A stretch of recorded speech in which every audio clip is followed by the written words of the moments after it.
Où tu vas? Qui fait comme ça? Oh, pardon, j'ai dit, je venais voir si on voulait pas un homme pour aider à fouler par hasard. Allez, allez, trace de la route, pas besoin de toi ici. Oh, patron, je dis, oh, je suis pas un mauvais diable. Je demande pas la soupe pour rien, je sais travailler. Prenez-moi, je me fais vieux, on veut plus de moi dans les grosses fermes, alors si on veut plus de moi non plus dans les petites, y a plus qu'à crever. Eh ben ouais, tu peux crever, qui fait. Il en restera toujours assez des comme toi, allez. Débarrasse ou je te prends un coup de fusil. À vous dire vrai, je m'apprête à faire. Donc la maîtresse arrive, je tire mon bonnet. Vous savez, maîtresse, oh, encore le fusil Clarus, mais toujours ça à la main. Alors tous ceux qui passent, tous ceux qui pourraient venir te demander un peu de l'eau de ton puits ou de ton pain, alors pour tous, alors c'est le fusil. Oh mais t'as déjà pris la bonté de ce coup-ci, je te connais plus mon homme. Mais qu'est-ce qui t'a fait celui-là? Tu vois pas que c'est un vieux? Un vieux, elle n'avait pas dû bien vous regarder la maîtresse. Eh ben vous le mangerez sous les arbres hein, ou dans la grange, faites comme vous voulez.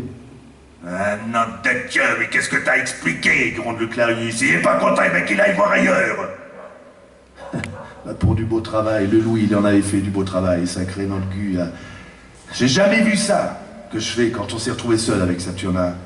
Mais tu peux te fouiller, dit Saturnin. C'est chaque fois pareil. Allez, viens, on va aller voir ce qu'on a pour dîner. Parce que tu sais pas. Mais tu vas savoir. Il avait tiré de sa poche la monica de Beaumugne. Ça, c'est pour la guérison de l'homme et de la femme et des filles de la terre. Celui qui a tété le lait de la terre, celui-là, même s'il n'a sucé qu'une goutte, même s'il a senti seulement ce lait sur ses lèvres, et puis après, même s'il l'a recraché, celui-là, je te le dis, je viens et je le guéris. Il était comme sourd. Il criait ça tout fort dans la colline où il n'y avait personne. Je regardais le vieil harmonica, il était là, lourd, dur, dans la main d'Albin. Et je peux vous dire, là, à ce moment-là, j'ai vu tout clair que nous avions déjà mangé. Là. Alors je ne sais pas si dans notre joie nous avions parlé plus fort qu'il se doit en pareil cas, mais comme on passe le coin de la maison, je me sens comme un froid dans l'échine. Et aussitôt je pense à Clarus.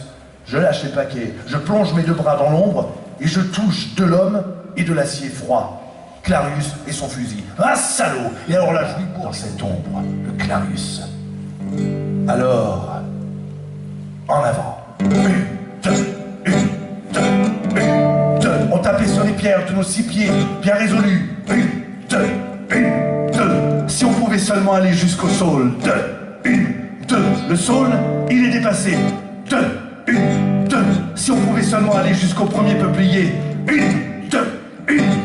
Le voilà. Puis le deuxième. Et le troisième.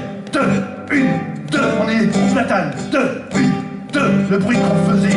Tous les trois, liés par les bras, comme un mur de chair, un mur de vagues.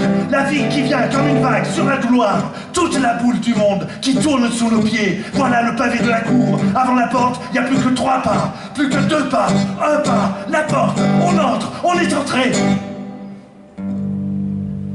Voilà.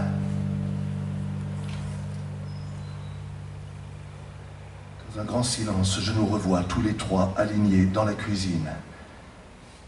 On entend nos 3 haleines. Eux, ils sont là, assis. Maman Philomène, l'œil et la bouche larges. Lui, cramponné au bras de la chaise de bois, tout bandé sur lui-même comme une bête fauve qui va bondir. Sa tête où est plantée la pipe se tend vers nous, dans découverte, silence. Et dans ce silence, Monsieur Pancrace et sa petite voix. Pépé, pépé. Le tuyau de la pipe s'est cassé entre les dents de Clarus. Maman Philomène glisse sur les genoux et les mains jointes. Elle dit: oh, bonne Vierge, par le fruit de vos entrailles, priez pour nous.